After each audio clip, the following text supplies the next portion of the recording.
Hey guys, welcome back. My name is Miguel Ortega, And I'm Tran.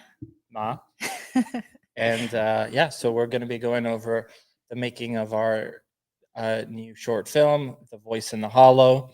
We're going to be documenting the process every week on how we did, how we're doing everything, and learning a bunch of stuff as we go. We're doing this all in Unreal 5, so a lot of this is new to us and to everybody because Unreal is pretty new. But yeah, so uh, what can I say? So this week we had a lot of troubleshooting still. One of the things that we've been dealing with in particular has been the pipeline to get the motion capture into Maya and into Unreal. So we talked about that last week, and everything seemed to be working perfect until I realized. So we got some motion capture data from with hands from the Manus gloves, the XSense Manus gloves, and the hands were just completely missing.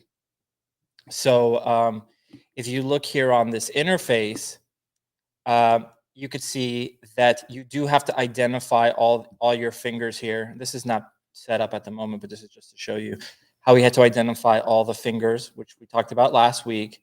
And then you create your custom rig, and everything seemed to be working fine because we weren't actually running any sort of data that had mocap on the hands.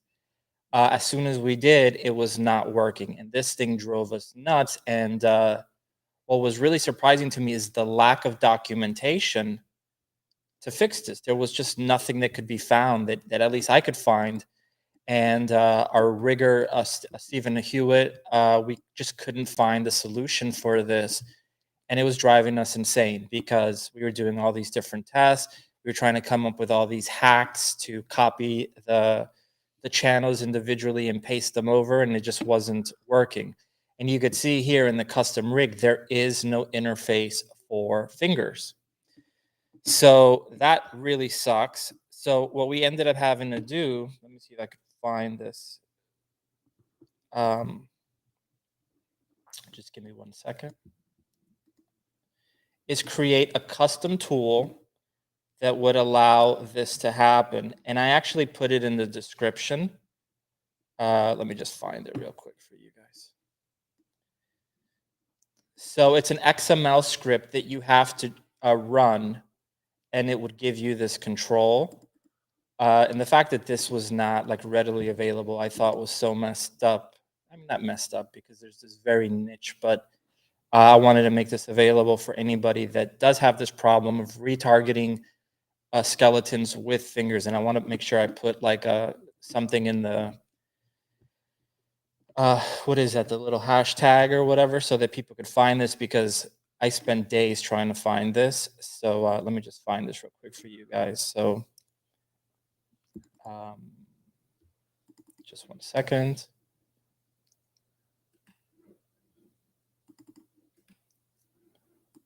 I thought I had it open, but apparently I don't. So we had to just go in here and add the fingers. And once you do that and you run this, let me just leave this open. If we come over here and we go to edit custom mapping and load UI, you can see that you will now have finger controls. So this will fix this problem. This is, oh my God, I can't begin to tell you how many hours we wasted trying to figure this out, but now it's available to everybody, and it's available on the script, on the description down below on YouTube in particular. I don't know if I copied it on everything else, but it's just connected to my Dropbox. So you could just download this XML and you could retarget the hands, and you could see now her beautiful hands move. So this is like really rough mocap at the moment. Nothing has been cleaned up, but you can see that everything is moving correctly, which is exactly what we wanted. So when we got this working, I jumped up in joy. So anyway, that's that. Anybody that's going to need that, that's going to be one of the greatest things in the world. The next thing is we wanted to finish up all our sets. So this is one of the sets, that the last set that we have left, which is basically like the the shore of the village, right? Like the fishermen, all the boats are laid out. And let me just play this because I just put a couple of mocap characters in there just so they can move around a little bit. But you can see very foggy. We wanted it to be very moody. And this scene gave us another humongous problem, which I want to show you and show you how we troubleshooted around this issue.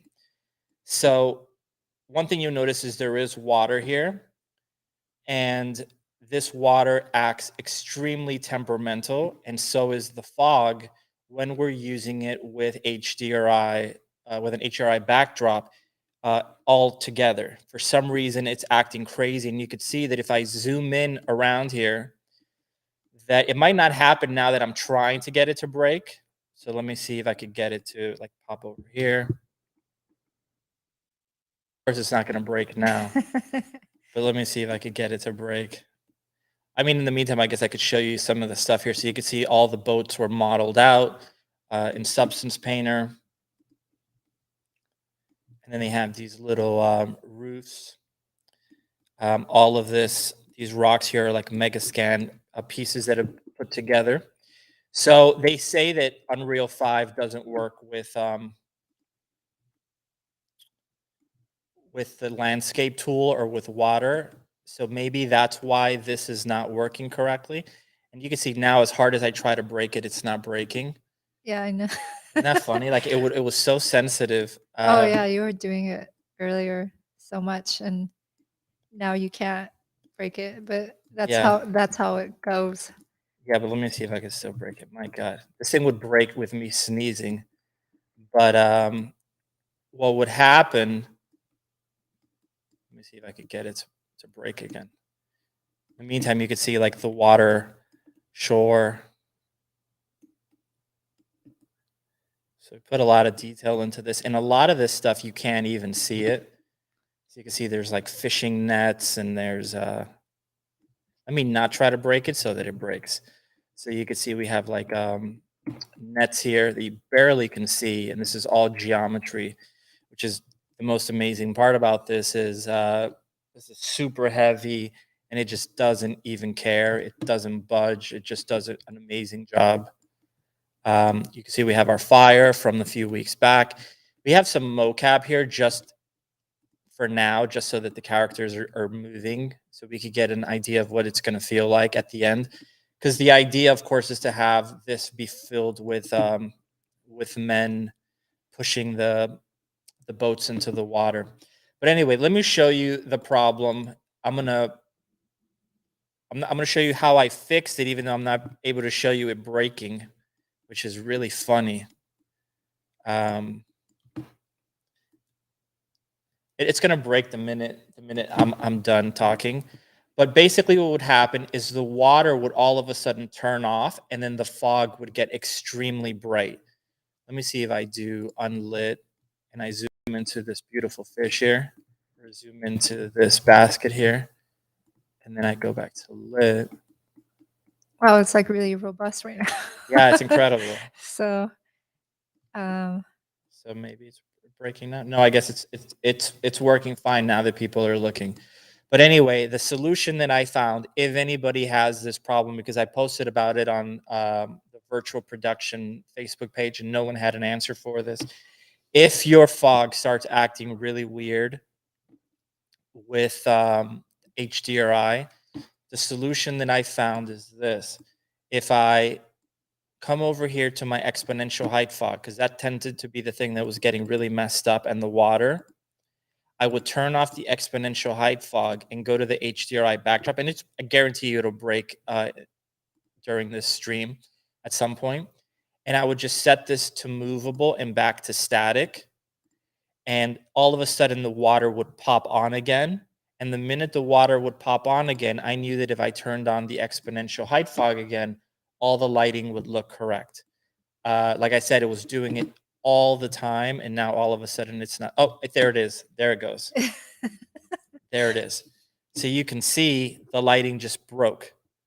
It's completely busted. It's not the lighting, it's the exponential height fog. If I turn it on and off, you could see it just gets completely messed up.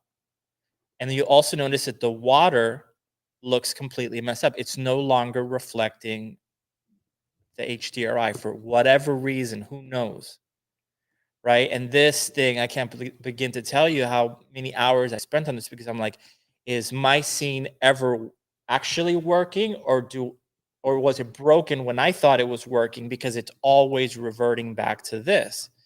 So I didn't know what to do, and then I found the solution. And again, I'll just go through it real quick. I'll turn off the exponential height fog, so you can see, we see that. Go to my HDRI backdrop, click on scene component, movable. You can see you start getting highlights on the water. Go back to static, turn on exponential height fog, and then the lighting looks perfect again. So huge bug, but that's the workaround. It's something good to know, especially if you want to do really moody scenes like this. I really like the way this lighting came out, and I think what's important about this scene in particular is that this is the scene before the climax of the film. So it's almost like an impending doom, and there's a somberness to this vibe here, which I really liked, and that's kind of the intent of this really dramatic lighting. So yeah, so I'll show you guys a little bit about how I went about doing some of this stuff real quick. By no means an expert on this stuff I'm going to show you today, but I'll just show you some basic things here. So let me just get rid of all of this stuff here. And all I have is my HDRI.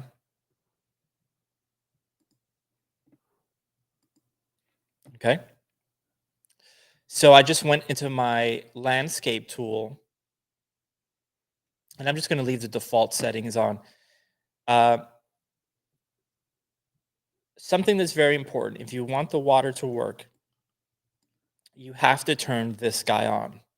Enable edit layers. If you don't turn this on, the water will not work. And you'll spend hours trying to figure out why it's not working, and it's because of this guy here. Okay? So I'm going to turn this on, and I'm not going to go in and start sculpting anything, because I don't care about the actual landscape. I know that Lumen doesn't respect this. So my intention anyway was to cover it up with Megascan's geometry and mixer geometry. So I didn't even care about the landscape. I actually cared that it was kind of flat. And then I figured the only part where you would see it is where it's falling off into the water, like the actual sand. And I didn't care if the Lumen affected that, because it was so far away. So I do this, and I press create. Okay, I'm not going to mess with anything. I'm just going to get out of landscape mode. Something that's super important is you have to go to your plugins, and you have to turn on the water. So here we have this turned on already, so I don't have to do it. But if you turn it on, you're going to have to restart. And you can see even here it says it's experimental. So basically say don't use it, don't be an idiot and use it for production, which of course is the first thing we do. So there we go. We have this right here. Okay. Then I'm going to go to my content, or sorry, to my windows. And let me just go to my place actors here. And I'm going to go to my water. And we could go to a water body ocean. And you can see that we plug that in. Immediately, we get this beautiful water around this terrain here. And you could see that we have these curves here, like a Bezier curve, that we could adjust to any shape we want. Let me see any comments here.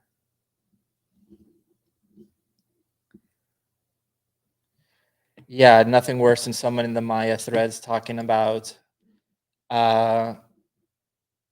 yeah, well, that's something that's pretty bad. The other thing that's really bad in terms, this is going back to the rigging stuff, is when you ask help from anybody and then they say, did you, their answer is like the most basic thing. And you're like, come on, like, of course I tried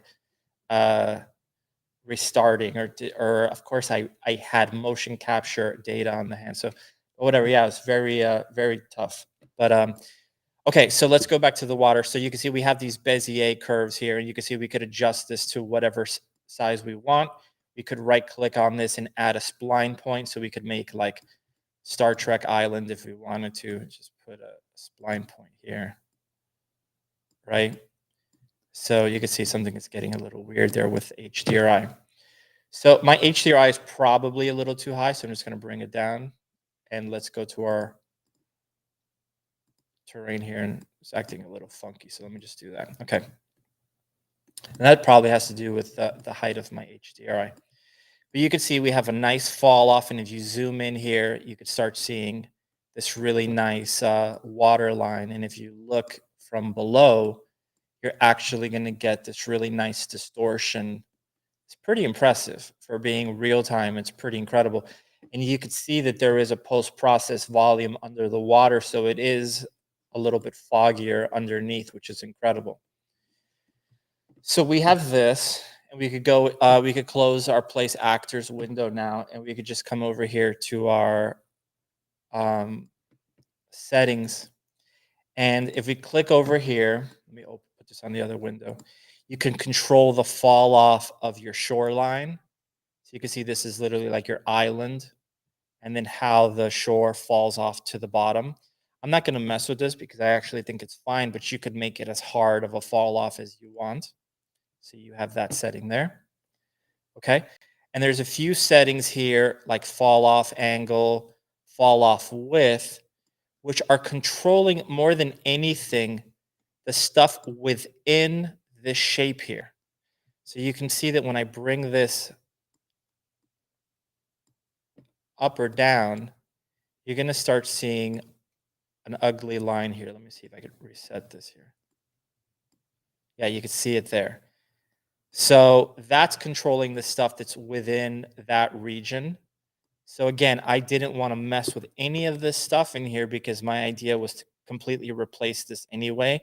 I only used the landscape tool because it was necessary in order to use the ocean shader. Okay, so that's why we did this. Okay, now where this gets really interesting is there's a couple of things here like curl noise, and you could adjust these guys, and you can see that when you do this, it starts breaking up the shape of the island. And you can see that when it's getting past that point, it's starting to get a little bit weird. I wasn't doing that before, so it might be because I still think it has to do with the height of my HDRI, but I double check that. But you can see you have multiple noises here that you could control to basically break up the shape of that island, which is pretty incredible. Okay. Let's come back over here. Let's make sure we're still in the same place. You could add terracing, which I'm not a big fan of. Terracing, if anybody's used like World Machine, it's basically, you know, terracing like a cake. I don't care about this because I just don't. It just doesn't look that nice. It's more of a like a on the landscape than actually on the water. So I just don't care about this here. Okay, now these are some of the settings that I found to be the most useful. And I didn't go that far into this because again, I think the water looks nice, but it doesn't look phenomenal yet. And all I cared about was this little slither of water, and I wanted it to look good enough. And that's why it's in the distance, and that's all I really cared about. So we could come over here to this, and what they recommend is to use the Gerstner water waves, and that's going to give you all these controls here for the actual water. So you can come over here, like for example, to amplitude, and a lot of this stuff is based on the distance of the geometry, like most Unreal stuff. So you can see here we could control the number of waves, and you can see that the waves get bigger as we get closer, and then as we fall off, they start fading out away. Like most things in Unreal, there's a proxy, I guess, or a level of detail, I should say. So you can see we have that. So I'm going to bring this back to the default settings. You have your different seeds. You have your amplitude here, which you could bring up. You could bring up like the max amplitude, minimum amplitude, and you can see it starts getting pretty goofy looking, but you can see as you go away, it disappears. So you have to be careful because you could be working on it the way I was from a distance, and you're noodling all these settings trying to get a certain look, And then you're like, oh, that's perfect. And then when you get close to the shore for your next shot, there's a tsunami and it kills your character, right? So you have to be careful about that. I'm just going to set that back to the defaults, but that's something that's pretty good to know. Okay, so you have your directions here. So that's just basically like the wind direction. I didn't really care too much about this. I just kind of adjusted it so it looked like the waves were coming towards the shore a little bit.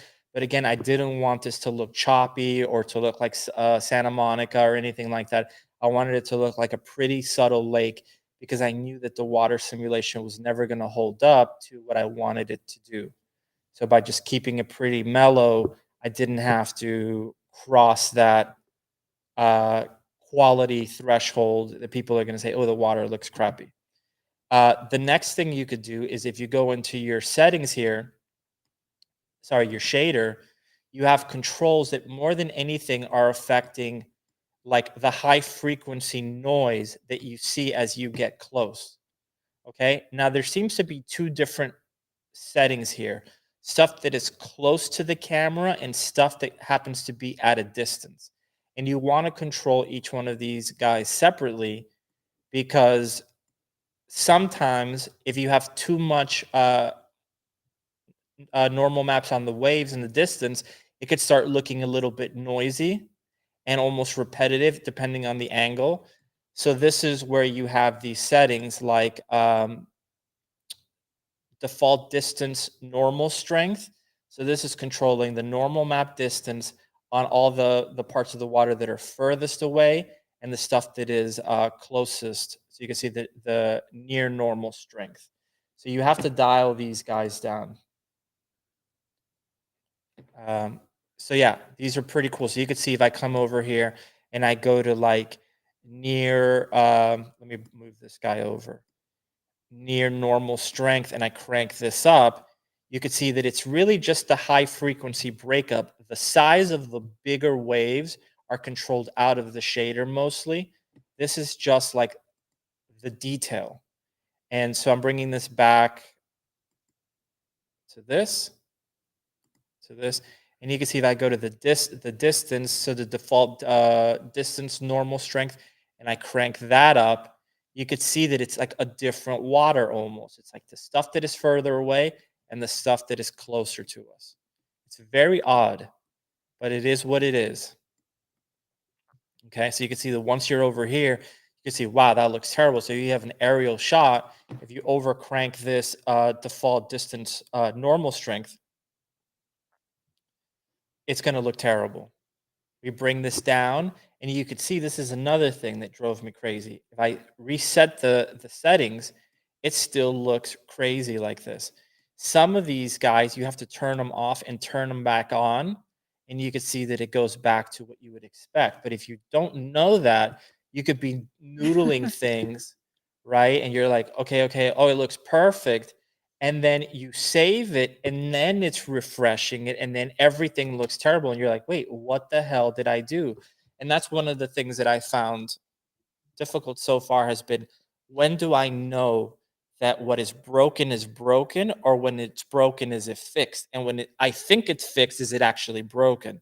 So that's been a lot of the trials that I've had this week with Unreal 5, and it's been pretty tough. But that's for the most part as far as I went on the water. So let's go back and look at the scene one more time.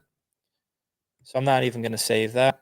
And you can see right away, boom, the lighting is broken, which is fantastic. I love that because I get to show you how I fixed it again.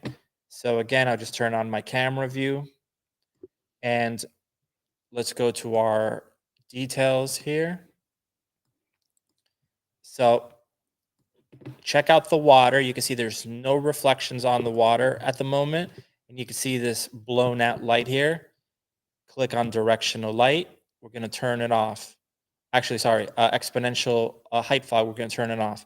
Go to your HDRI backdrop. Keep your eye on this water here. We're going to go click on movable. Highlights come back in. Go back to static. Turn on exponential height fog. And the lighting looks perfect again. So what the hell is that? I don't know. but huge, I wish I would have known this on Monday because I probably would have a lot more work done because that drove me insane. So let's look at let's look at how we set this whole thing up. So let me just turn off the exponential height fog. And like I said earlier, these guys here are just Megascans pieces, and they've worked fantastic. And what I've done is I didn't want it to be completely perfect. So in certain areas, you can see that I've intentionally left some of the sand poking through. Okay, and that sand is just being applied directly on the landscape, which, remember, the landscape, from what I've been told, does not work well with lumen, or at least the GI is not bouncing anything. But I didn't care because this little section of dark sand, I didn't expect a lot of GI from it anyway. So all I ended up doing in order to get this to look like it's falling off into the sand is I would grab a piece like this and I would just pull it into the ground, rotate it, and now it looked like it was a thinner area of rocks and it was more sand. And then I just had to adjust the pieces as I went up back to the rock so that there was a fall off.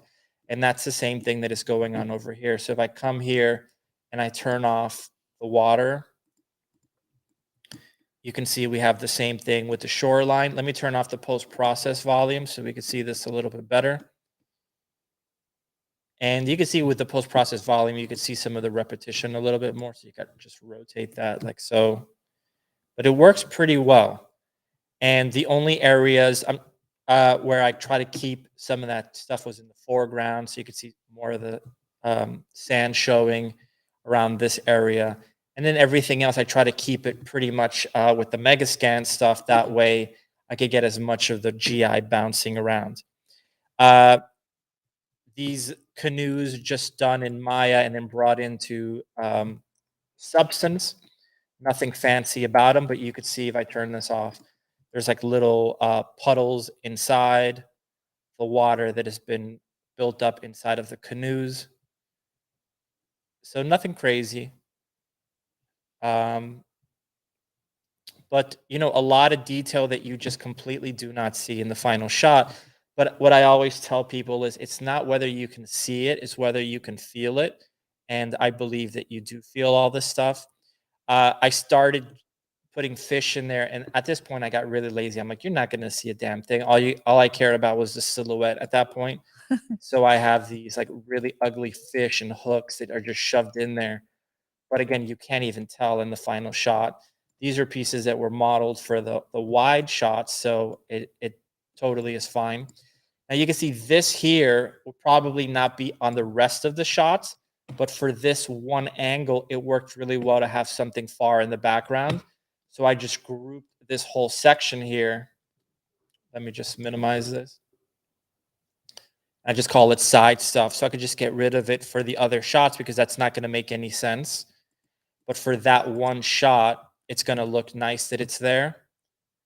So if we go back to here, let's look at our camera angle, turn on side stuff. You could see we just have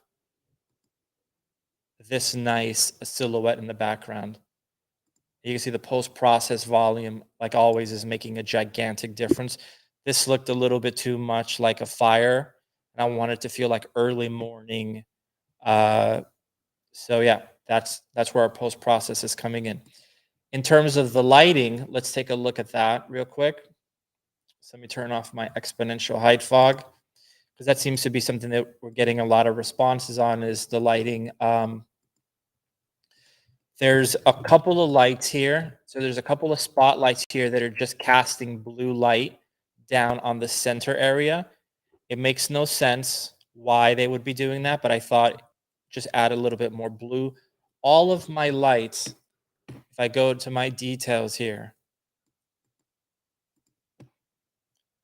have the volumetric scattering set to either 1 or to nothing. I think that's actually one that I just added. So as low as possible, right? So I don't want any volumetric scattering or very little volumetric scattering on these lights, okay? Because I don't want them to be glowing.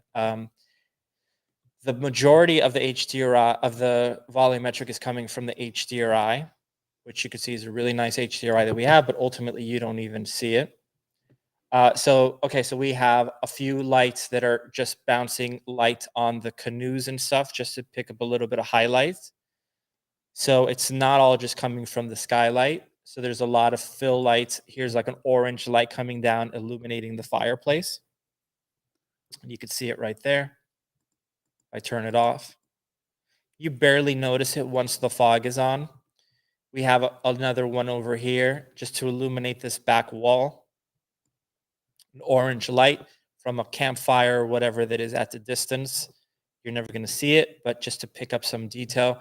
And then I have another fill for the mountain here. But again, once you pop the fog into this, you barely notice this stuff. But, and you can see it seems like, oh, that's the post process. So let's turn that on. You barely notice this stuff, but if I turn off all the lights, it's super subtle.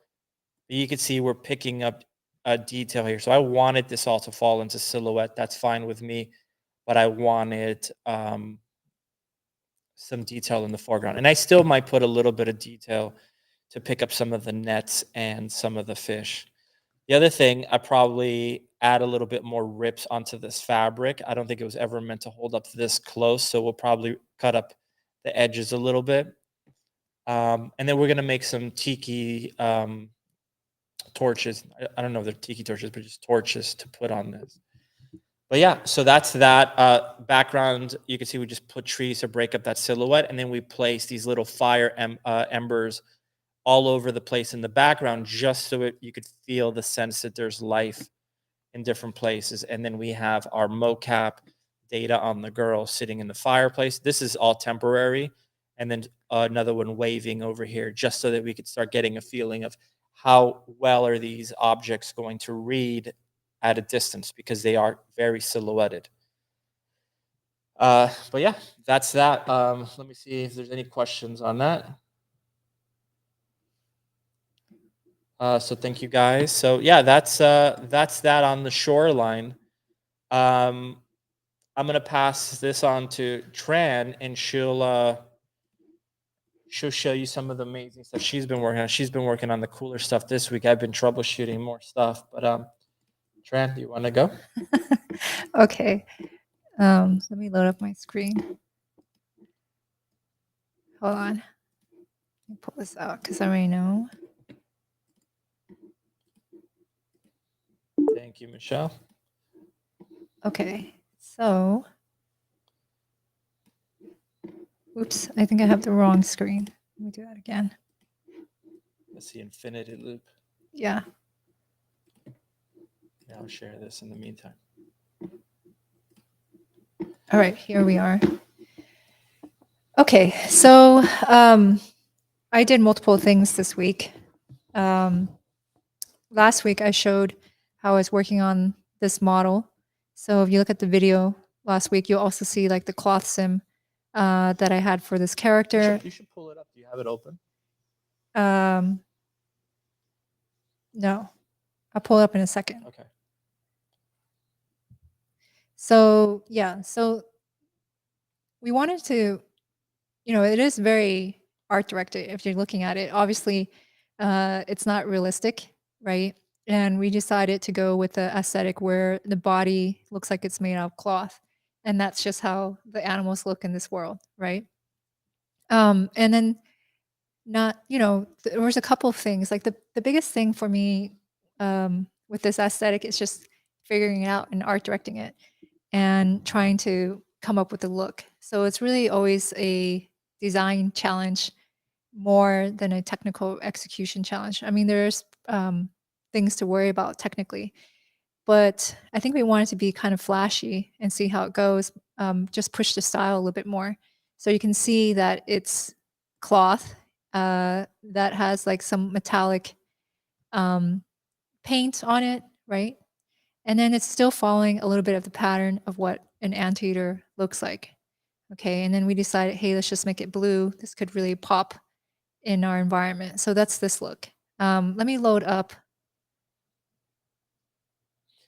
1 second. This here.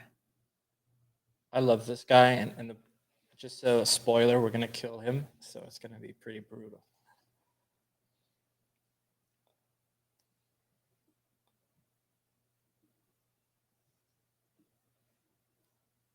Hold up. Give me 1 second.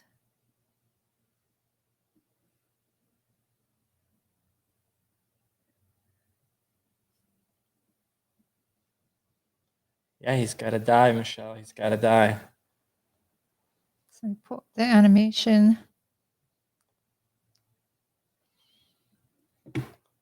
Which is not on the actual anteater. It's actually on top of a dog because we don't have this rigged yet. Yeah, this is when we were trying to figure out whether this is gonna work or not. Yeah, normally we don't. I mean, things can get rigged before it's textured, but for us, it's usually a safer bet to just go. Let me find the animation window.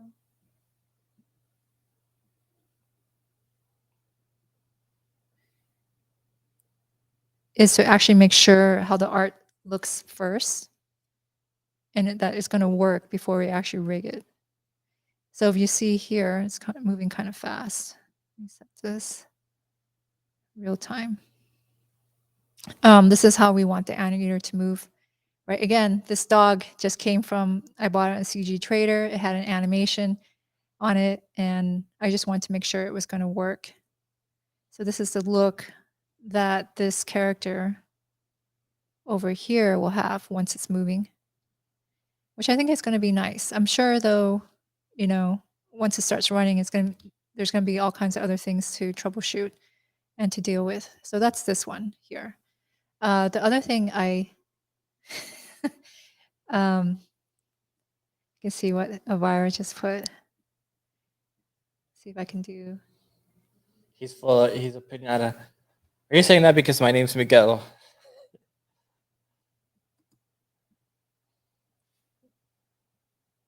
There. There's no pinata. Okay, yeah, but that's a pretty good one. Although that would be awesome. Yeah. So then the other thing that I was also working on, give me a second, because I did multiple things this week, is I was working on another important character, which is the father. So let me pull up his stuff and I'll show you all my ugly stuff because I have plenty of ugly phases in this thing. That's the nets. Is that what you're going to show? No. Okay. I was going to show the father. Okay. That is, I am going to show the nets, but that's something else. Yeah, so this is the third hero character of the project. So there's the two daughters and the father. So this is yeah, well, you'll explain it. Let's pull up number 9. No, I know, Elvira. I'm just messing with you. Give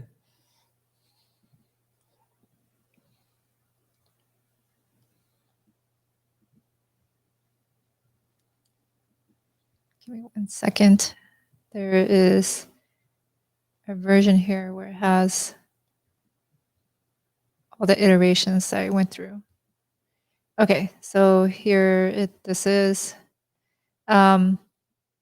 So I went in, I started sculpting it, right? And then Miguel says he looks super evil and generic. So I was like, okay. So just so you guys know, in our story, like we've said before, this is like a Cain and Abel story, but it's a non-religious story. The father would be like the equivalent of God, right? The favorite, the ones that are the two daughters are trying to get the attention of the father. So this character is a very important character, but I didn't want him to look like an evil dad, right? So I wanted him to look like a nice guy, and this one was evil. a little scary looking. Yes. And I felt a little generic too. So yeah, so I went in and I did, all right, so he looks evil. Let's see what we can do. And he kept looking really young for like a long time. And then sometimes it's kind of hard to break out, but of where you're at. So I ended up like around here. And it was getting a little bit closer. But then I kept pushing it. And then I, woke up the next day. Usually you can't get it in some, no matter what you do. And he looks a little bit nicer now, right? The other thing I noticed that, when we're trying to make him be like an older character, and in this style, it's like, how do you make someone old in this kind of facet style? When you have no wrinkles. Yeah, like it was like, do you put in wrinkles? Like, no, you don't have that aesthetic. So, a certain thing that I did, I realized like when you get older, the fat from your eyelids tend to hang over your eyes. Let me just try to load up this here. Because if I try to explain in words, it makes no sense. And then let me show you the reference for what I mean. So this is my reference board, right? So someone younger like this would have a more, you would have this second crease right up here, right? And then as you get older, this actually begins to sag over. So our eyes look a little bit smaller. So, this took me a while to try to figure that out, but you could see it on this man right here. When he was young, he probably, had more of a lid going this way. And then as he just got older, this just probably sagged over. And you see the shape of the eye, it looks more kind of droopy from that. So what I did to try to express that was, one, just get rid of this, because if I bring it back in, he starts to look younger again, right? So it's eliminating that, and it seemed to feel like it. So it's kind of a weird thing because it's not like a technical or anatomical accuracy. It's really just going by feeling, which is, kind of weird for me. So I'm not totally used to that. And then at the end, end up playing with the eyes a little bit. And then we ended up with somewhere like right here or something like this, right? And he looks nicer. So once this is bought off, I make some of the clothes. We kept the clothes super simple, but I'll show you what it looks like inside of Substance. Kept the clothes simple because we're trying to like streamline things a little bit now, because we've been going a little bit bananas with some of these sets. So we're like, okay, if we're gonna fill up this village, we got to keep the men's outfits pretty simple. Yeah, there's a lot of potential problems. I'm not done texturing this yet. I'm probably going to finish within a day or so. Put this back. But you can see here, this is what I have. Let's just bring this down so far. And he's very different once he's textured. Artistically, while I was doing this, I had these other girls, and they have expressions right now, but they're not final expressions. They're just tests that I was doing. Can you zoom into the faces a little bit? Yeah. So if you see what Koa looks like here, this is how she was made. So this is screenshot in Substance Painter, right? And however they're designed, we're trying to get the feeling of their personality and just the way they look.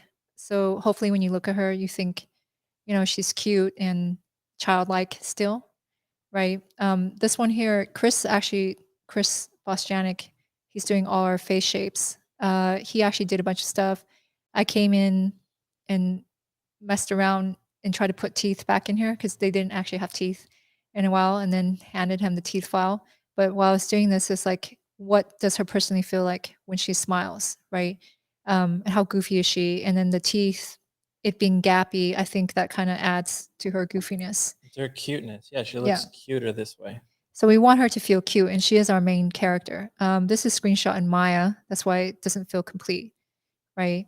Now with Ala, I took Chris's face shapes and blended it over her she's not done yet. Chris is working on Koa, but with this, it was just enough to try to build her teeth and her smile. Like how would, you know, they smile compared to each other? She's very goofy. She's very cocky. She's supposed to be arrogant. And hopefully when you look at her face, you go, yeah, that's kind of an arrogant smile, especially in comparison to Koa. She will go through a change where her teeth will be sharpened, right? So in the story, she will go through a ritual, and that is, you know, the whole part of the tribe where they actually all have sharp teeth. So if I hide his head, you can see, which I haven't textured his teeth yet, but he also has um, sharp teeth. So That's the set that we showed with the leopard and the two bonfires. That's like when she gets accepted into the tribe, the hunting tribe, like the group of hunters, whereas the other one doesn't. And one of the things is from that point on, she would have sharp teeth and the other one doesn't. And the other one wants to have the sharp teeth. She wants to have the leopard mask, which they will all have, except for a red paint face girl, which is named Koa. yeah, So it's not just a design thing. It's an important part of the story. yeah. So as far as texturing the father, what I did with him is you can see slightly different skin tones. He's more cool tone, and I was just looking at some of these references. And when I look under their eyes, they're a little bit more purple and violet. They have a little bit more red in their skin, right? But if you look at the father here, as far as the skin tones, I chose, I have this blue undertone here.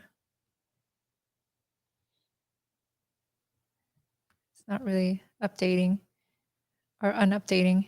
This is what happens when I usually load up the file first in Substance. It will run very slow, and then after a while, I guess once everything's properly loaded in, it will speed up again. But you can see, you know, the blue undertones that I have around the face here. And then this is the warmer, which is still pretty cool, right? And then we have violets. So his skin is a lot cooler than the other skins for the girl, right? And then I'm not really finished with his body yet, but his clothing, as you can see, is much more simple. He has sandals. He will have more body paint. So if you can see my reference board, I haven't determined the pattern yet. I just kind of figure it out as I go. But this is what I'm looking at while I'm trying to do this, just base it on something. And of course, I'm always trying to make sure that I'm looking at what these girls look like so I don't accidentally change the art style without meaning to. So that's where I'm with this person. As far as some of the other things I did, I made the net, which is actually kind of cool. And this is what I want to show today. It doesn't seem like a big deal, but I think it's kind of neat. So let's say if you want to make a physical net. And I came up with two ways to do this. So one was actually geometry, and one is actually using opacity map. So, but it's all going through all one big technique, right? So I think this could be really cool. So what I did here, let's load up ZBrush. I don't know why it's not popping up. Let me just close it. And let's just load it again.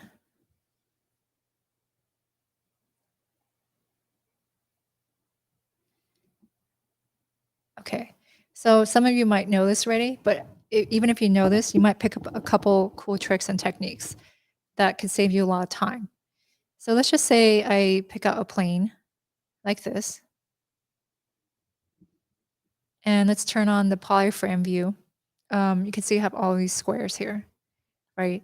Now, before I turn into a polymesh 3D, I can go over to initialize and I could adjust the number of times it's subdivided, right? So I can set this to 20 instead of 33. Oops, this is 200, like this. And then that can change. I can change that poly count right there. And if I press make polymesh 3D, I can now do a bunch of other stuff, but I can't change the square divisions or lower it. I mean, I could divide it to increase it.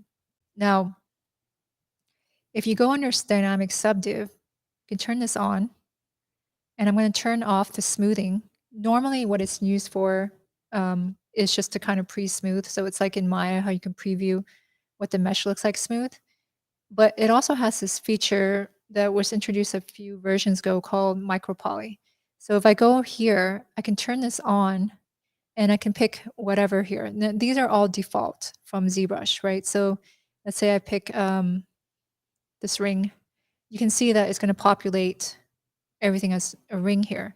Now it's going to be one micropoly mesh per square. So if I turn this off, you can see where I have this one tile and that square is going to turn on. And of course you can rotate and change these, which is cool. Now what I wanted to do when I looked in here, obviously I want a net, and these are really like weaves, so they're not going to really work for what I want, right? So I ended up knowing I have to make my own. Now, before that, this is still just, you know, when I'm doing this, it's just a display. So it's actually not producing the actual geometry. If you look up here, you see active points is still 400. This is no way that this is 400. If you actually want to turn it into a real geometry, you have to hit apply. And once you hit apply, you can see now the numbers jumped up, right? And I don't have dynamic subdiv. Okay, so it's just a preview, which is really nice. You can see, read more about this anywhere. But here, what I wanted to do was create my own pattern. So I thought this would be interesting to show. Okay, so what I did here is I first created a square. I divided it evenly. And then I have these pieces of rope here. So these are all just simple models for these little knots. Now, you notice here that I have these snapped right onto the edge, and I can do whatever I want in order for this to tile, as long as I don't change what's happening on the edge, right? So basically, I have to make sure these areas, these ends here stay locked down. And if I want to, I can manipulate and move everything else, as long as I keep everything the same. Like a tileable texture. Yes. So I'm trying to create a tileable model. Now, how do you know that this is actually tileable? So what I did here, and I'll just replicate this. I have this all in a group. And I'm just going to move my pivot. I'm going to snap it up to this corner. And then in Maya, I'm going to duplicate special.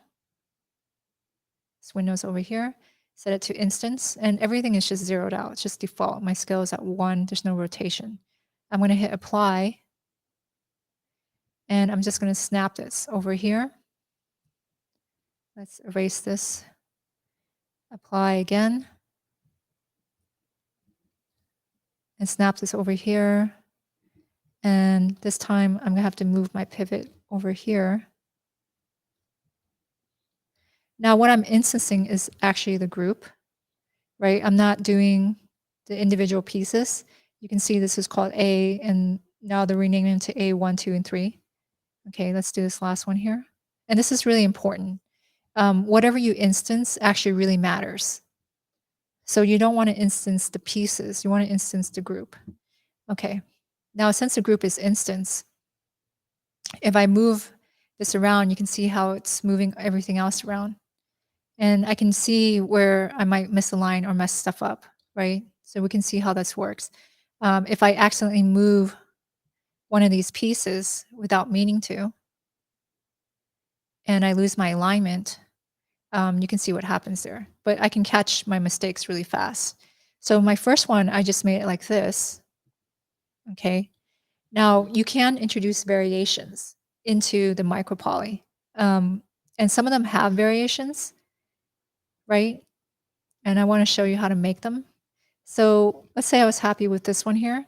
What I did is I want to duplicate this. So I can just take this and just turn this into a regular copy. It would not be instance. Just like that. Pull this out and rename this. Now the problem with this is I have to then create a brand new group. Let's group this and say I call this B. And I'm going to have to go back in here and reproduce all this instance relationship. Now, there's a fast way around this. If I just grab the top group that has everything and I just duplicate, so I'm just do a regular copy. It's not anything special. It's just copy and paste. I'm going to hit apply.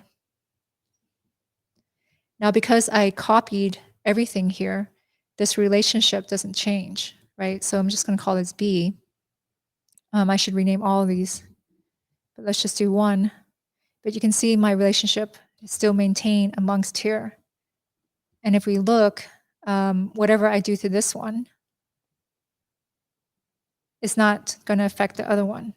So, these are just really handy workflow techniques that can get you around faster. So now, once I have my first one A, I can just make B, and I can change it up however I want. I only made 2 variations. It felt like that's all I needed, but if I wanted more variation in my net, I can make many more. What I did at the end, let's just open this here, is I just combined the pieces. Now, what's also important is that these points here for A and B, so I have variation A and variation B, that they're lined up. So that way, if they duplicate them next to each other, you won't see like this weird kind of seam, right? It would just feel very seamless, which is what you want. And I also made sure to actually UV this. You don't want to UV this after because you will be UVing many, many pieces, right? I also double checked, did my homework to check what kind of textures I could get. And on Megascans, there's already rope textures. And the way their textures are laid out are extremely straight. So if I just pull it up to show you. So there's a lot of planning, right? Which sounds boring, but if you plan how you're going to work and you know your workflow, you can do everything really fast. So I know that these rope pieces, these textures are super straight. So this is a Megascans texture piece. And I know that I can texture this super fast as long as I keep my UVs really straight. And this is going to cut a lot of time for me, right? So lots of planning here. Now, what I did here is I exported each one individually as an OBJ. So I ended up with A and B. And to create the micro poly mesh, let's just do it from the beginning. I'm just going to import those pieces. Give me 1 second. Right. I just have A here. And what I want to do here is go into this subtool, and I'm going to import it into this one as a second subtool. I don't want this to be separate. So I'm going to append a star, and I'm going to select the star. When I have this selected, I'm going to import B on top, and now I have A and B. Now, whenever I use the micro poly mesh, it will automatically just randomize between these two. If I had a third one, it would randomize with, amongst the 3. I have to save this as a subtool. So you can see I had 2 versions. The first one I didn't UV. I was like, oh, I better take care of this now. In the second version, I actually UV'd. And then I just saved this file. Now, in order for it to actually load up into as a micropoly, you have to just store it into a particular place. So let me just find it. Give me 1 second. So you have to do all these steps. Here. Okay. So if you go into the program, Pixelogic, ZBrush, you look for micropoly, and then you can paste whatever Z tool you made that's tileable. So I have those 2 here. Now if I come back here, and let's go to my plane. Let's see if I can find this again. Yep. Oh, I applied this one. Let's make a new one. Let's turn on my frame. Okay, let's say I'm happy with this number. Make Polymesh 3D.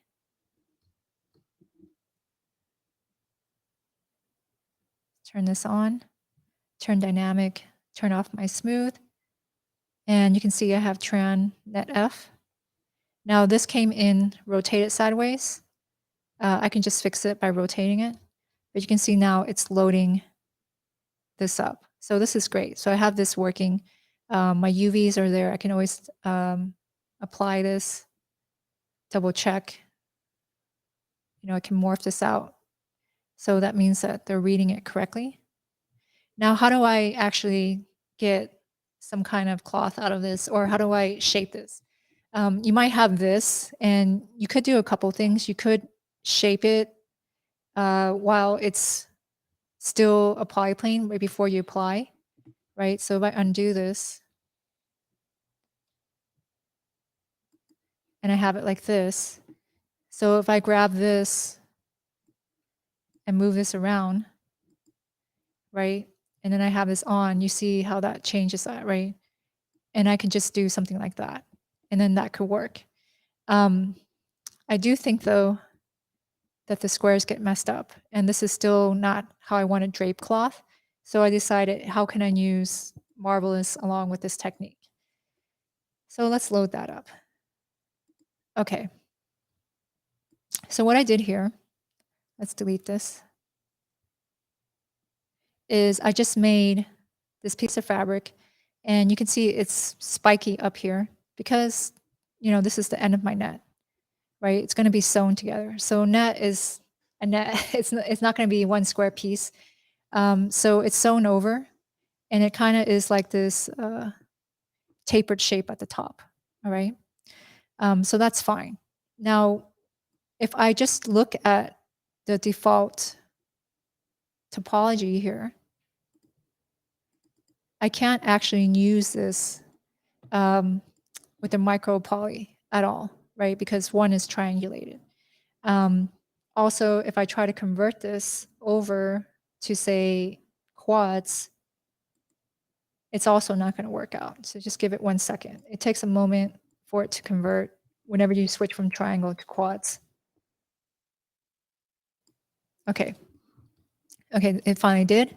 And you can see how this is not going to work for micropoly. What I really need is a really clean kind of grid. So let's just put this back to triangles. It really doesn't like quads. And what I have to do here is I have to do retopology. So let me just turn this off. And let's use the topology tool. So this is the topology tool here. I have this little window docked. It's just 3 buttons. I know the font is super small. It's edit topology, create topology, and patch topology. The important thing here, I can go in and I can create topology. You can see I've already made this, right? Is that this has to be really, really square. And because if it's not really square, then my micropoly mesh is going to be really stretched out, right? It is relying on this looking like this. So if I have something really squished, as I'm trying to squish it, like this, and then I have micropoly mesh, you can see that's going to give me really squished areas. And I really don't want my net to look like this, okay? I also know the higher subdivision I go with this, it's going to be much harder. So the trick is to just keep it as low as I can. As far as how the topology tool works, I could delete it.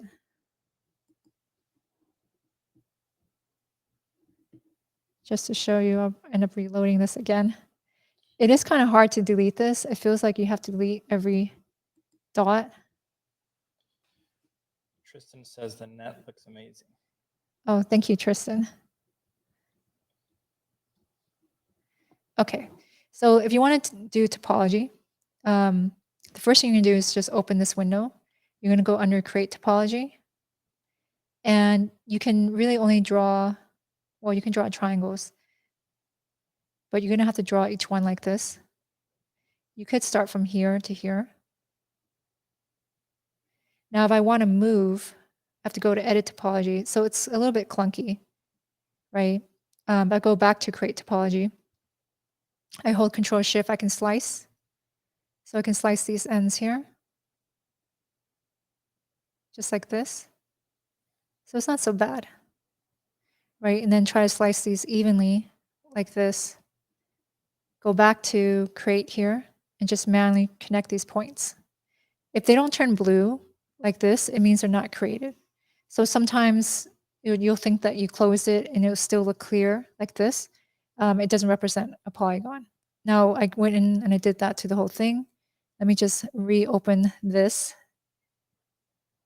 to make sure that it's actually correct. Okay. And what you're going to do after that, let me just delete that. Let's say you have everything here. You can just go to create topology. You're going to right click, remesh duplicate. Okay. Now what that does is it produces a low res mesh that looks just like this, right? So it's the mesh topology is going to be based on exactly what's here. So you're going to look at this and be like, how do I use this? Okay, so it's pretty simple. The main thing here is just to try to keep it low, keep it very uniform and square, and to cover the whole thing. And then we can take care of the rest inside of Maya. So I'm going to export this piece here.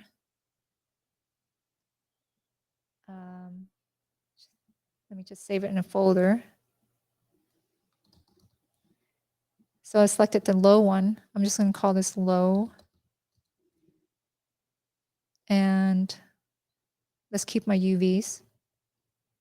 So our UVs are actually super important. If you don't have UVs, it's not going to work. As far as how to set up your UVs, if you go UV editor, it would just be right here. Now, the UV editor will just randomly move stuff like this. So that can drive you crazy. What's really important, I'm just going to reset this to 2D arrangement. What that means here is that it's going to match exactly how this is laid out here. Okay. And what's happening is these two meshes are on top of each other, which I just accidentally moved. So if I'm afraid of moving, I just reset it. We want to make sure they're on top of each other because this is how we're going to transfer our data, okay, which will make sense in a second. Let's go back here. Now, since I moved this a lot, I want to just select it again and export again. What I mean by moving is I kept moving the UVs by accident and resetting it, which can mess me up. Okay, so I have this. And now I'm going to export this. And this one will be called high. Now we jump into Maya. I'm just going to restart this new scene. And I'm going to import. I'm just going to drag and drop it in. It's be a little bit dirty. Okay, so I have my low and I don't have my high because I didn't say okay. Okay, here they are. So let's drag in the OBJ, low and high. And again, here's my high mesh that has a detail. And here's my crappy low mesh, right? Now, this method is like reprojection in ZBrush, except what it's doing is it's going to rely on the UV space. So again, if we look at these two, they have identical UVs and they're right on top of each other. I'm going to take this one right here and I'm going to smooth it to increase the subdivision because it's very low, like this. And so now I have more polygons. Now what I'm going to do is I'm going to transfer this detail onto this one.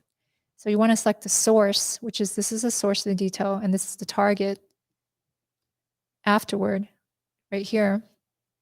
And we're going to go under Mesh Transfer Attributes. Let's reset the setting. What I want to do is I want to change my vertex position, right? Because that's what I want to move, my vertices. And it's going to sample my UV space. So it's going to look at this. And I'm going to hit apply. Oops, I selected them backwards. So you select the source and then target. And if you select them backwards, it will go the other way. Okay, so now here you can see it looks a little bit better. Let's smooth it one more time. And again, I'm going to select my source and then my target, and I'm going to hit apply. And then I'm going to do this one more time. Basically, I divide it as many times as I want the size of my net. If I divide it too many times, because remember, each square represents a micropoly, right, for my subtool, it's going to be super dense. So I decided 3 was like the rule for these nets. Let's apply. Okay. And now I have this mesh. Now I take this mesh, I export this. And my UVs are not important for this because they're going to get replaced by the micropoly. And I'm going to call this net fabric. Now I'm going to go back in here. And I'm going to select my star. I'm going to import this in here, my net fabric that I just exported. Okay. I'm going to turn on dynamic. You actually probably don't need to change this. This will turn to 0 anyway when you load this up. So yeah, that's 0. Now they're rotated oddly, but I just rotate X and you see now I have my net. Okay. And they all have UVs because I UV'd it first. So I hit apply and I took these pieces into Substance Painter and I just slapped on the textures really fast. Let me just open that up. Let's discard this.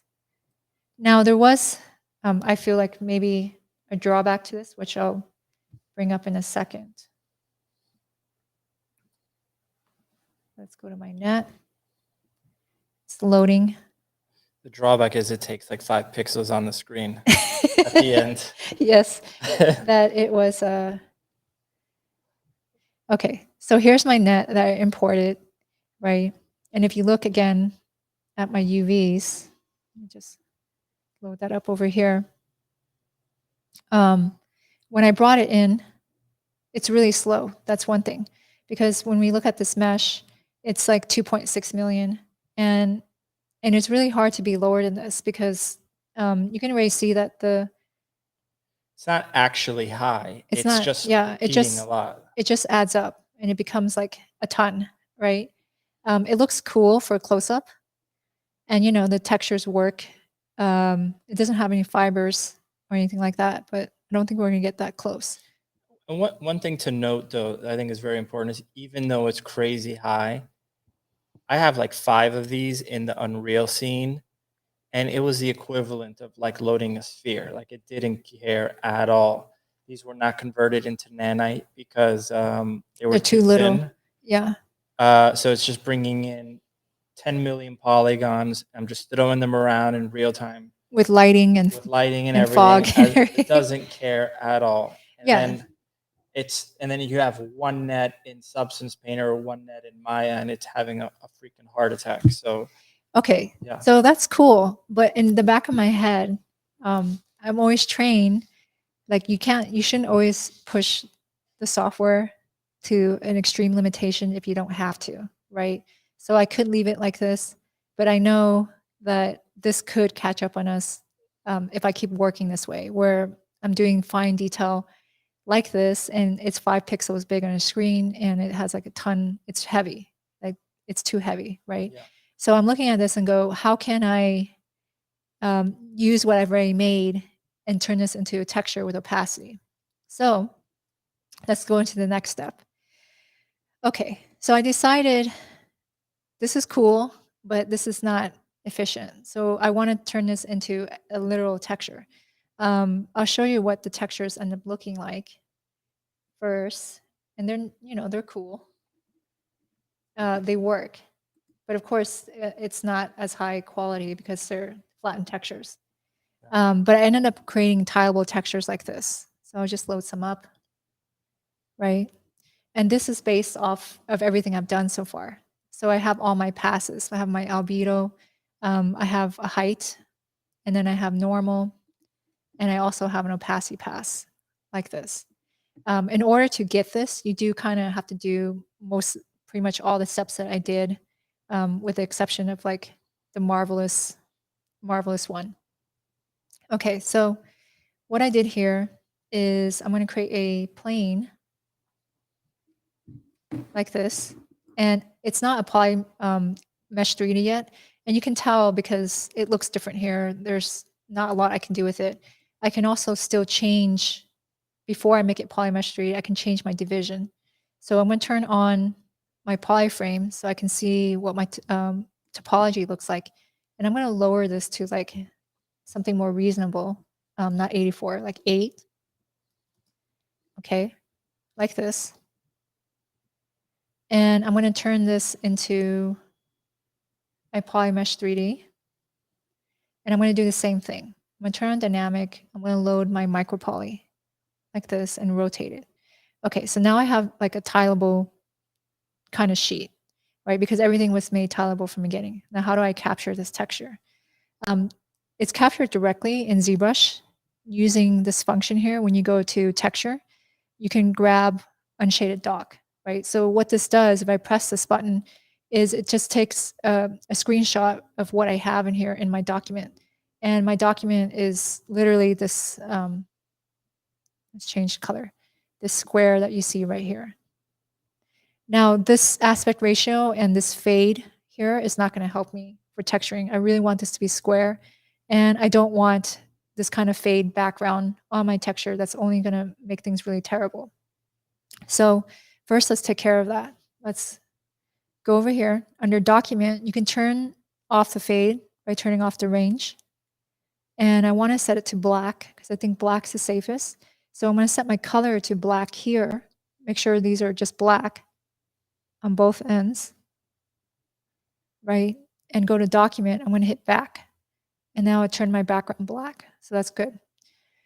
I'm going to turn this off, and I want to resize my document. Now, whatever this size is going to be your texture size, right? So if you make this a 1K texture, it's going to only be 1K. I'm going to turn it into 4K because that's what I want. And 4K is 4096. And I'm going to hit resize. So say yes. And now it looks like this. So I'm going to clear what's ever in my screen because it looks messed up. I'm just going to press Control N, that clears it. And I'm going to draw this out. Now, my document is really huge right now because it's 4K and that's larger than my monitor size. What I want to do is actually zoom out. Okay, so now I see this right here. Now, if I have this rotated in some kind of way like this, let's make this white. Looks like I just deformed it by accident because I can't see it. There we are. If I press F, it tries to fill the screen, right? But it's doing it really strange because it's rotated awkwardly. If I hold Shift, I snap to straight, and I hit F, it will try to fill it. Now, it's not filling it all the way. You see how there's like a slight border like this. Now, these little details I'm telling you are actually important because they catch up on you, right? That's where this could actually screw up your textures, and we don't want this. I noticed the reason for this is that if you look up here, there's like this gray line. This is like some kind of border line, and it prevents it from filling up. All you have to do is just zoom out further your document so it's below that gray line that was there. And now if I press F, it's going to fill the entire screen. So that's it. So just make sure once you create your document size to zoom out, get out of the border, and hit F. Make sure it's all rotated, and it's going to work. Okay, now if I come here, I want to start capturing my documents. I don't really want it shaded like this. I want specific passes. So if I change my material here to flat color, I'm looking at this. This will give me an opacity, right? This will be perfect. So I'm going to just go here, and I'm just going to press grab unshaded dock. And then it's going to grab that image right here. I just mouse over. You can see it pop up. It's correct. And I'm just going to export this. So I just export this as TIFF. And then here, I want to grab my height. So you go under alpha, you grab dock, and what this will give you is the height version, right? Where it has dimension, which is super important. And then now I want to load in the textures from Substance Painter. So I go under Texture tab up here. I hit Import. And let me just grab these textures. I'm not going to do all of them because it's kind of maybe tedious to watch me do that. but I do need my base color here. Let's import this. And here, every texture you load in ZBrush has to be flipped vertically because it's upside down in ZBrush, right? So I'm gonna hit flip V, and now you see it's over here. Now, if I want to load it, I have to go over here, go under texture map, and it's gonna pop up here. And so now I have this, and you do want to use flat shading mode because you don't want this type of shading on top. That really messes up your textures. That's not a clean albedo. So now I'm going to grab this one, unshade it. Unshade it, make sure that we get this correct, right? And then I export this. And I do it to all my passes. So I end up with a lot, right? So I end up with the albedo.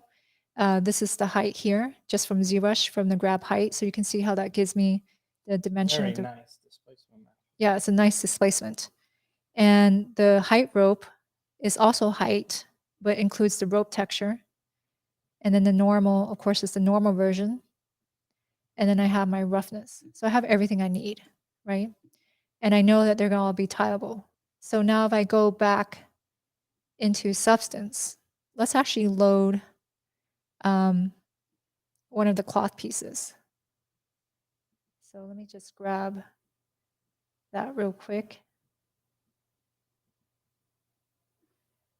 Let me actually start from the beginning. Now, if you're doing any kind of texture where it has opacity, you have to set up your template correctly. So a default template here is just ASM PBR metallic roughness. That's not going to support your opacity channel. What you want to do is you want to choose, scroll down, find the one that says alpha blend. There's a lot of naming here, but this was PBR metallic roughness alpha blend. That way it's going to display the opacity channel correct. I'm going to select this. Let's load up this net. Let's set this to 4K and let's just say okay. Okay, so this is a marvelous piece, right? It's pretty low. And here's my UVs. I'm going to grab my textures and I'm just going to drop them all in and figure out which one I want to use. So let's drop it into the asset window here. Maybe it's too little. Let's try that again. So if I drop in here, a window is supposed to pop up, which is not. Those things don't work when people are watching. Yeah, it's very weird. That's right, because it always works. There we are. Set this to texture, because that's what they are, and import it to my project. Now I have all those. How am I going to load this texture? I have this layer as blank. In order to load textures, you have to use a fill layer. So I'm using this one right here. It's a paint bucket. And I can now load this in. So I'm going to load my color in here. I don't know which height yet. Let's just load the opacity. Let's load the roughness, the normal. And I have two heights. Really, my normal and my height rope are the same thing. So let's just get the regular height from ZBrush. And you can see that fakes a lot of dimension. Now it's really huge, right? All I have to do here is I can just scale this up. And you can see that it's tileable because this little square represents that one tile that I made in ZBrush. Let's turn on a background.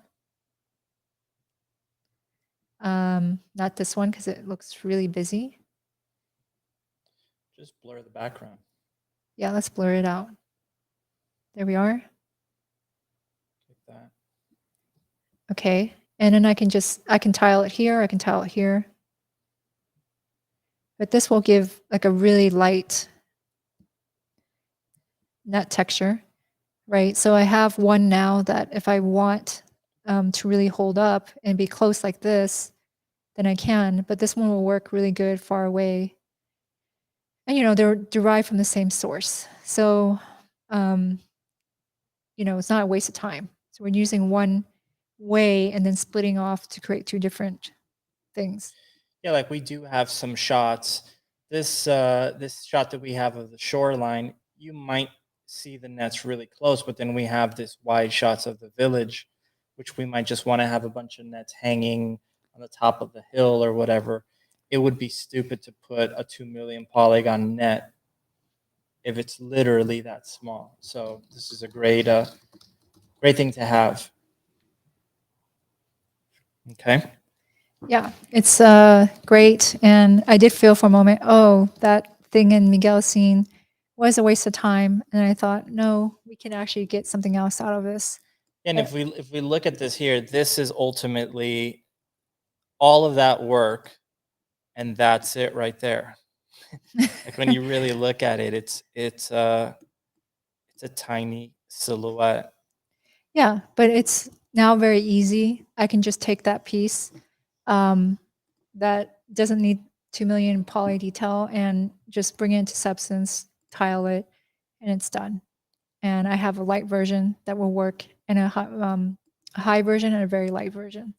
Yeah, and we actually have a few of them. So you could see we could have like a shot, for example, especially now that it holds up so well, you could have a shot like this, like literally have this thing right front and center and just defocus it. You could even have the camera looking through it if you wanted to. Not that this looks amazing at the moment, but you could defocus this. Let's actually do it real quick. Like I could just move this over here.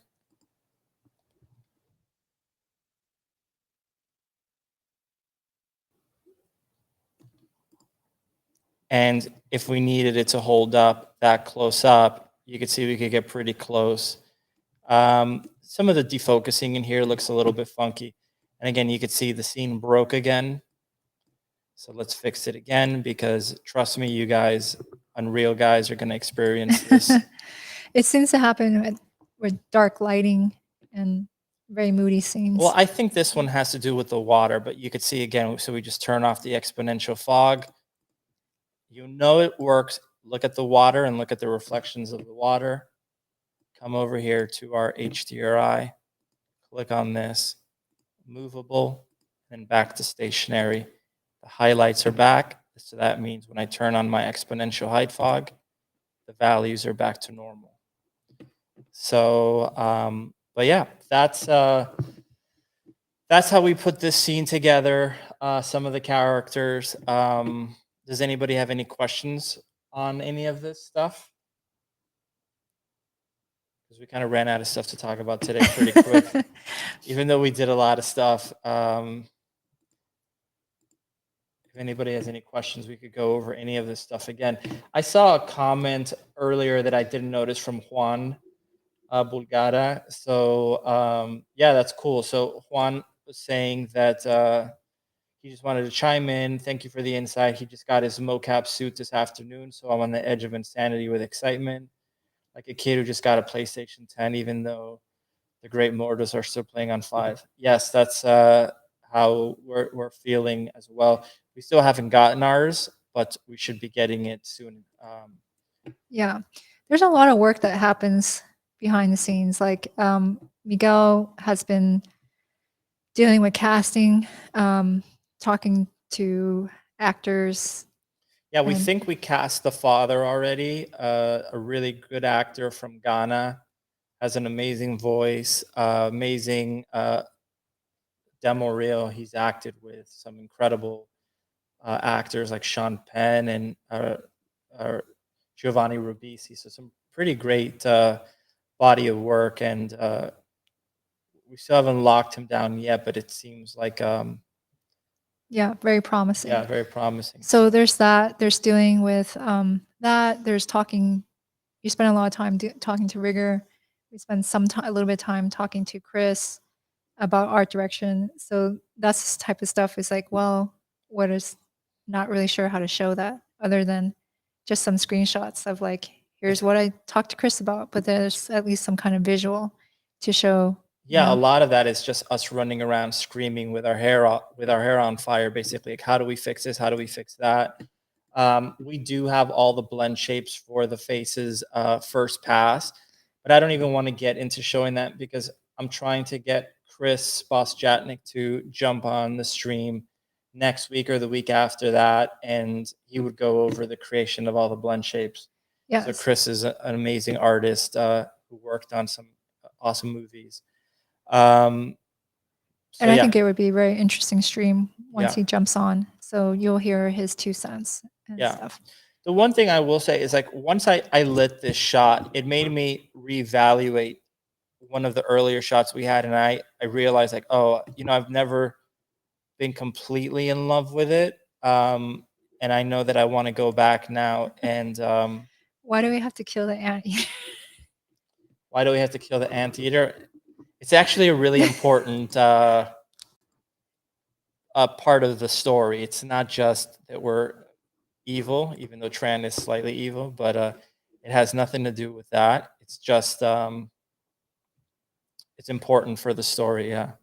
So let me just find my scene here. Yeah, and then once we do kill it, we will have to go through an art direction phase. Like, what do these guys look like when they're impaled and stabbed? There will be bloody versions. Of course, it won't be realistic because they don't look real. So then it's figuring out, what does their, do you see bones? I mean, regular stop motion, something like this, you expect to see cotton, right? So if you kill like a stop motion fabric animal or felt person, like their cotton spills out. But we don't want cotton. So we're going to have to figure out what that's going to look like. What does blood and like flesh matter? Yeah. Sacrificing. See, we can't tell you because then we'll ruin it. It's not a sacrifice though. No, they're hunters, so it's a hunting scene. But basically, if you think about it from a Cain and Abel story point of view, one is the better hunter, and the only way we could show that one is the superior hunter to the other is by showing her kill something that the other one was trying to kill and wasn't able to. So originally it was an opossum, but we thought, first of all, I really like opossums. Not that I don't like anteaters, but when we found some photos of anteaters, we thought it was a much more less generic choice. Less generic choice, yeah. Yeah. So this scene here, I definitely want to relight this scene. As much as I think it looks all right here, I think it still kind of feels video game-ish in terms of the lighting. So this is a scene that once we lit the beach scene, I'm like, okay, I got to come back and relight this. And this is an older version. Tran actually has the newer version because she reworked the floor. But it's just something that we know we're going to go back and relight it. The same thing with the hole, the evil hole. I think the beach scene has too much fog for every scene, but I think it's the one that I'm the happiest with from a cinematic point of view. Probably that one and the ritual site, which is this one here. Yeah, for us, what Miguel and I constantly talk about is like, well, I'm the worry bug, right? So between Miguel and I'm always thinking, this ain't gonna work. This is, how do we make this better? Or I'm always worried that things are not gonna work out. I'm worried. I don't want this to look. There's nothing wrong with games, but I don't want it to look gamey. We do want it to feel like this could be stop motion, right? Like convincing in that way. It's not realistic, but you never want it to feel like this is something that belongs right in a video game. So we have a lot of conversations about what makes something look like it's in a game versus when it's pre-rendered. And so there's a lot of studying for your eye. I noticed that Unreal is really, really sharp. So it's so sharp. Like whenever I look at the image, I'm like, this is sharper than had I re-rendered this in Maya with, say, something like V-Ray. Here it is. And there's things that you get for free when you're using, say, something like V-Ray and you're using fog. The fog just is going to operate always very realistically. Fog in Unreal looks really amazing. It looks awesome, but there's so much freedom in it that you can make the fog unintentionally look artificial. So you have to have a really good eye. Yeah, we were having to talk about that today. And one of the one of the things we notice with some of the fog sometimes is it tends to look more like Z depth added on top of a render rather than real atmosphere, uh, where the fog always seems to get brighter as if like an artificial light is illuminating it. And that's something that we're not real big fans of. So that's something that we've been trying to avoid. So like if we look at, for example, this scene here, the one that we've been looking at a bunch today, the beach scene, that you can see again, it's breaking now, which is awesome. Yeah, you were like Um, trying to break that for like 5 minutes. yeah, but so let's fix it again.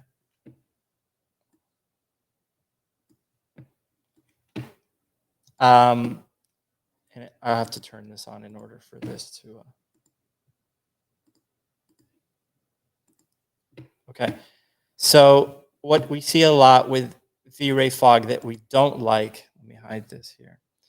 Is oh, and let me You turn mean on. Unreal fog? Yeah, what did I say?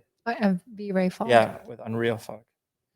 Is how usually when you get to the distance, like it just looks like the fog is glowing from by itself, not from a light source. Like here, you can see that it feels like there's a sun source here that's illuminating this. That's not what we're talking about. We're just saying that it feels like as it goes further back, it just is turning white. And it's not necessarily matching the direction of the light source, but it looks like that.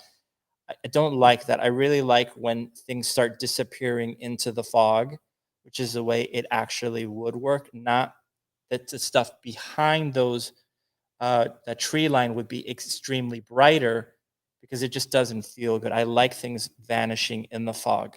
Yeah, because that's what happens in real life. So the Z-depth effect that we talk about is where you don't see the shapes disappearing into the actual fog. That's what happens in real life, right?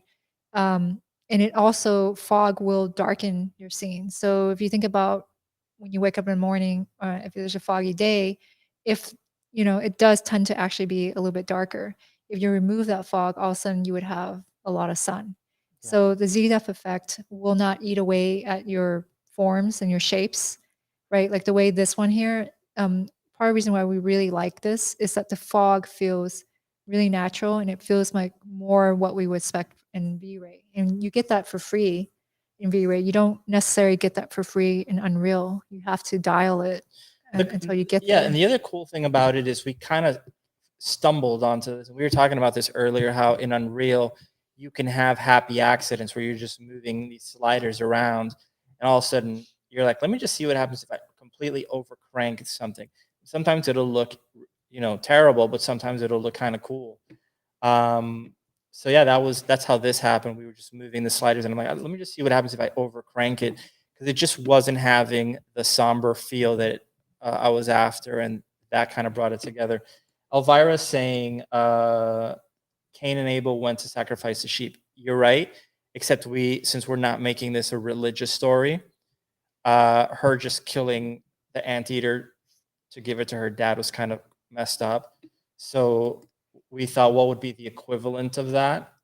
And that's why the hunting made more sense. Like she's bringing it to the tribe. It's just like the sacrifice is killing the animal to bring it, and the fact that she was able to do that. Well, yeah, I think rather than the biblical story that we like, what we like about Cain and Abel is the rivalry. The rivalry, the envy. The envy. Yeah. And it's with your sibling that you're supposed to be really close to.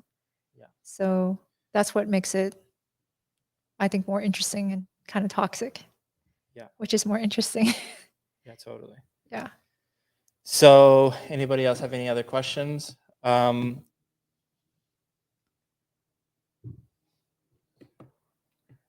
mean, I could show, what else could I show? I could show, I'm not, again, these are supposed to be in the shadow, but I could show like the little canoes.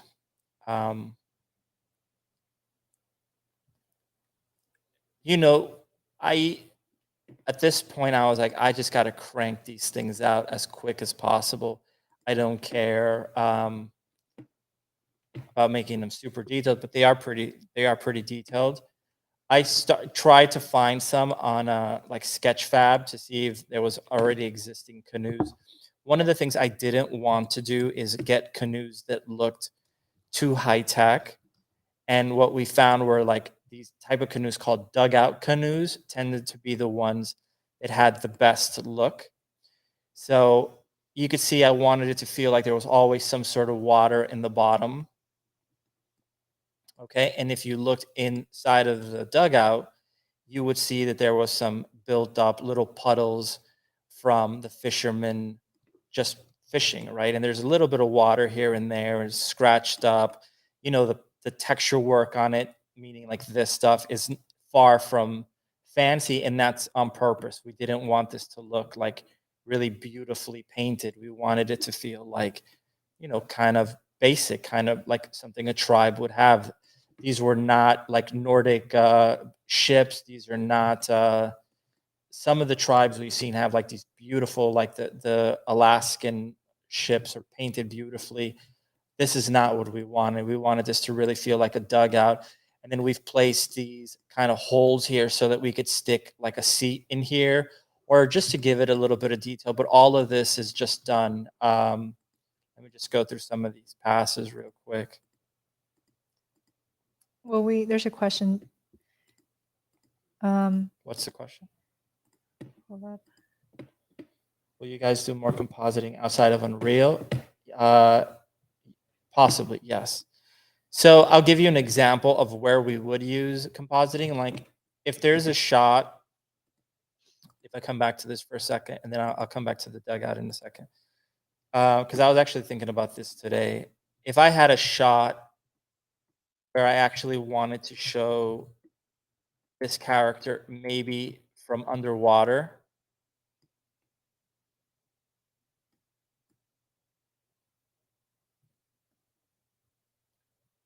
as much as I like the distortion that I'm getting here, I think that looks kind of cool. And I probably could get this foreground stuff to look a lot better than this. You can see I'm first of all, I'm clipping through it. I probably would just do that. I would render it without the water and then just kind of put water particles and all that stuff that Ricardo, you know, I always like to do in Nuke just to break it up and put a bazillion elements. I could do it in here, but why? I could probably just do that really fast if I did that in inside of Nuke. So you could see this is the model brought in from, so what I ended up doing is a pipeline that you're seeing us do a lot, which is I'm bringing the model with some sort of sculptural detail already in it. So you can see pretty rough, but there's like the facets or whatnot carved in. Not the most beautiful model, but again, it was intentional. I don't want to make this look like this really beautiful Nordic Viking ship or something like that. So I just wanted the facets and then just start using some of the mega scan textures. And what I found is the textures actually look terrible, like the albedo, but everything else looked good. So you can see all of this texture looks really nice, but the albedo just had like moss on it and all this other stuff. So I didn't use that. And I just set it to UV projection and it just kind of distorted it in a nice way. I kind of dug it. I thought it was kind of cool. Dug it, no pun intended. But you could see it looked pretty nice. And I was like, okay, if I'm not going to use the diffuse color, I'm going to have to recreate this somehow.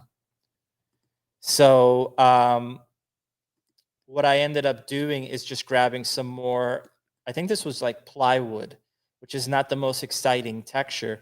But I was like, I don't care. I just need something there. And then I could just put a bunch of layers on top of it and just try to adjust the rotation to kind of match the direction of the grain. So do something like this. So you can see we have certain things like this that don't look that great, but again, I knew this was going to be super dark and I was going to put a bunch of noise on top of this. So this is like some just fractal breakup just to get something like this. Some more dirt. Let's start building this up. A lot of this was, I actually went in and started darkening up all the crevices. These I ended up doing by hand because I wanted specific areas only. And then I went in and I had another one that was using my mask editor to create this. So the mask editor was just giving me all the details that were inside of the Megascan stuff. So I was able to darken all of that and pull out that detail. So you can see that starts looking much nicer. Doubled that up. I didn't want to be subtle with this because I knew the scene was going to be so dark. I did a white version on top, and this is using the mask editor again, but kind of using it to pull out some of the detail. And then I just broke it up with a little bit of grunge. Set this to overlay. So you can see it's just pulling out some of the elevated areas just a tiny bit. Not a lot. More layers of breakup. So I use these black and white spots a lot just to give it more and more and more variation. You can see it's starting to look much nicer. This pass was pretty interesting. So this is, again, the water pass. And the important thing here was just making sure that my normal layer was set to normal instead of the Normal map default. detail. Yeah, normal map detail. That way the water looked a little bit flatter.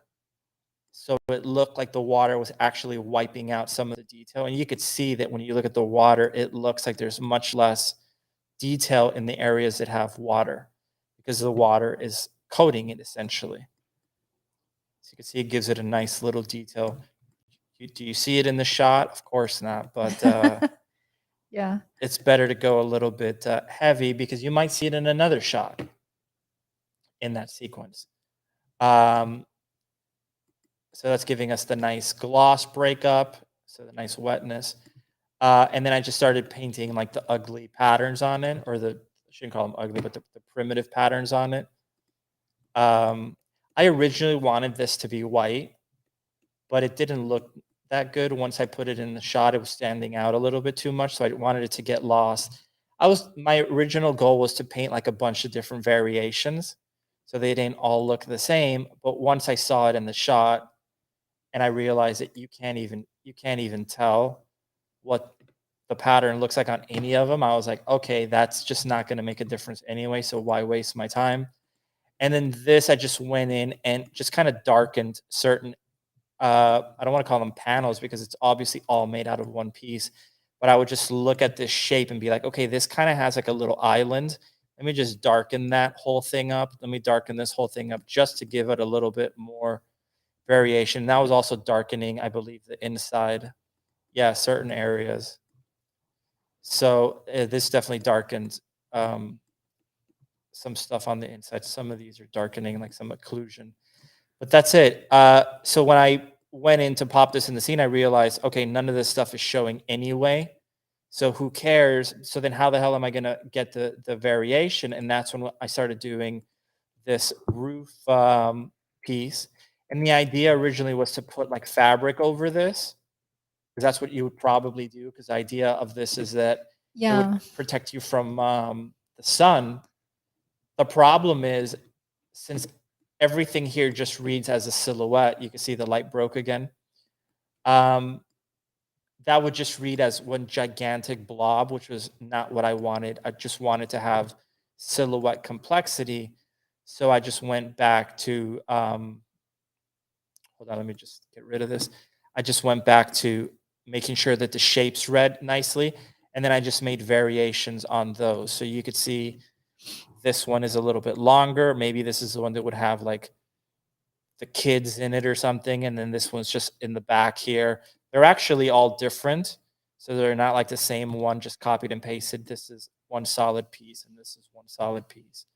One thing that I do notice is you can see that the lighting is just not behaving completely real with the lumen on the water here. There's something about it, like the reflection just doesn't feel right. And I still have to figure this out. This shadow that we're getting is actually not coming from the indirect lighting of the HDRI, but it's coming from a single light source that I have there just to get that kind of shadow effect. which is a directional light, and on these other lights, well, I guess it's casting a little bit, but just a reflection is just not looking the way Yeah, I you would. wanted it to look. Yeah, you wouldn't, especially at that distance. It looks like It's kind of like floating. yeah, it's totally floating. So So it works at certain glancing angles. Like you see, that looks pretty good. But when I do that, it just doesn't feel natural. So I got to figure it out. But again, I'm not that, I don't want to be too picky about it because ultimately it's so covered up in fog. So you might not even notice it. But again, I even think that one looks kind of interesting, even though it's broken.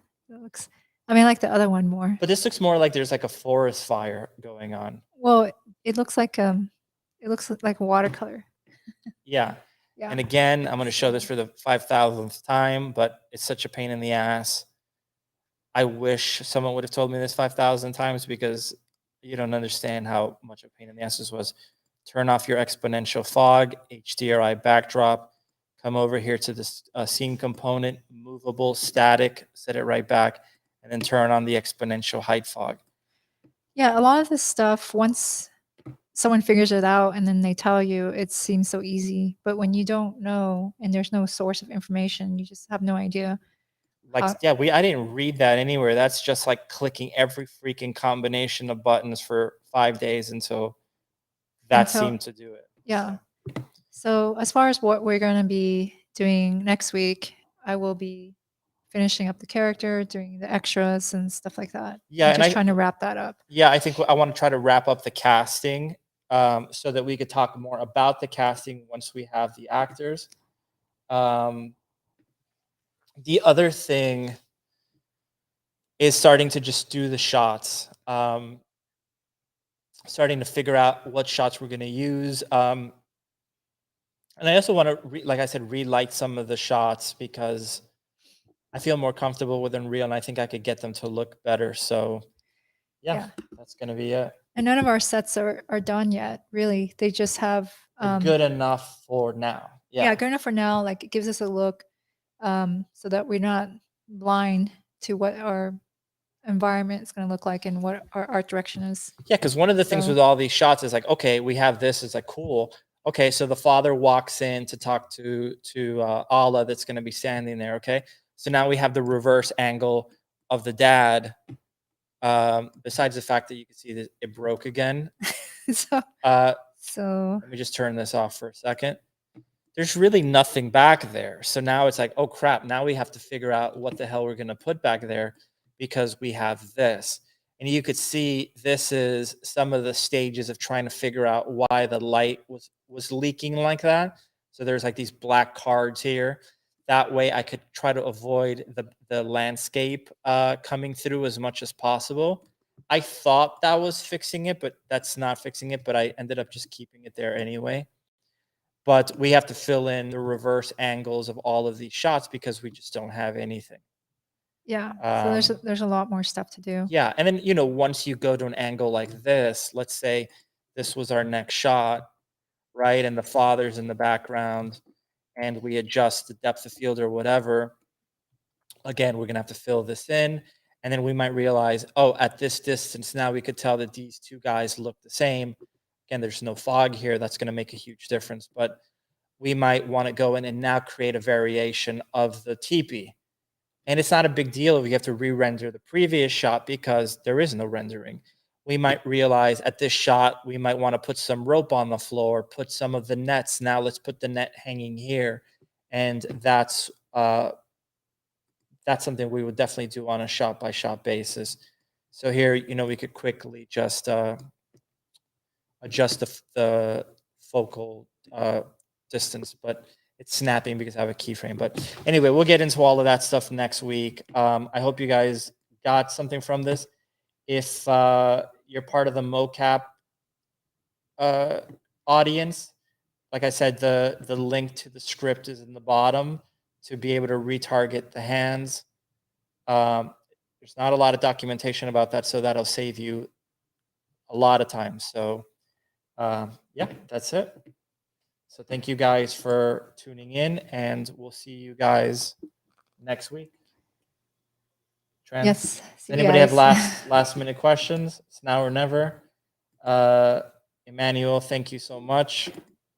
And thank you for watching. We always appreciate that. Yeah, we appreciate it, definitely. All right, guys. So let's sign out. Thank you so much. Bye-bye.